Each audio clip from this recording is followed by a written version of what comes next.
আসসালামু আলাইকুম। আজকে যাচ্ছি মসজিদ ইফতার করতে। এই যে আমার বড় ভাই, আমার ভাগ্নে, আমার চাচাদের ইফতারি আজকে যাব। কত বছর পরে মসজিদে ইফতার করব, কি খাই, সবাই মিলে কি করে মসজিদে সবাইকে দেখাবো। সবাই দেখবেন আর দেখবেন, অনেক আনন্দ হয়। বাড়ির সামনে রাস্তার কাজ চলতেছে, রমজান মাস।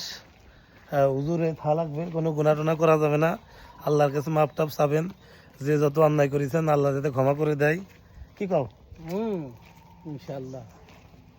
সৌদি আরব হতে যে ইমাম ধরে নিয়ে আইছি, দাড়ি নাই। ও আমাদের মসজিদ, ট্রেন রাস্তায় অর্ধেক ভেঙে গেছে, আবার নতুন করে পুনর্নির্মাণ করা হবে। মসজিদের পাশে যে বাড়িঘর আছে, মসজিদের অর্ধেক এই ট্রেন রাস্তার কাজের কারণে ভাঙ্গিছে, আবার ঠিক করা হবে।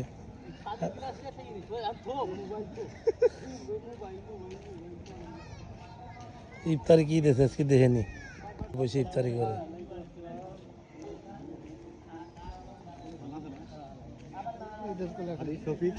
কে আসতে হয়, ভালো আছেন?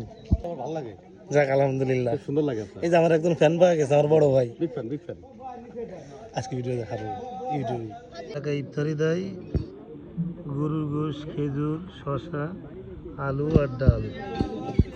মসজিদে আসলে গ্রামের প্রতিটা লোকের সাথে দেখা হয়, সবাই একসাথে বসে ইফতারি করে, এটাই অনেক আনন্দ।